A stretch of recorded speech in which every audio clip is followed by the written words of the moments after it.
মিছিল করছে গণ অধিকার পরিষদ। এতে পল্টন মোড়ে বন্ধ রয়েছে যান চলাচল। আতিক মেজবা লগ্ন আছেন সেখানে, বিস্তারিত জানতে যুক্ত হব তার সঙ্গে। লগ্ন, কি বলছেন গণ অধিকার পরিষদের নেতাকর্মীরা এবং যান চলাচল কি এখনো বন্ধ রয়েছে? বিস্তারিত জানাবেন।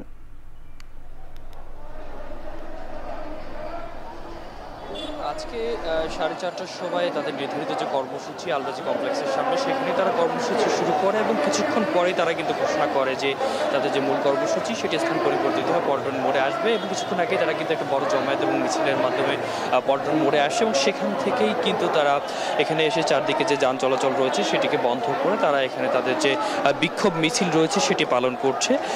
বেলা আনুমানিক 5:15টার দিকে তারা এখানে আসে এবং গণজমায়েত করে এবং এর ফলে চারদিক থেকে যে গুরুত্বপূর্ণ যে সড়ক রয়েছে তার যান চলাচল কিন্তু এখন পর্যন্ত বন্ধ রয়েছে। এখন যারা আসলে নেতাকর্মীরা রয়েছেন দলটির ঢাকার বিভিন্ন অঞ্চল থেকে, বিভিন্ন শাখা থেকে, তারা আসলে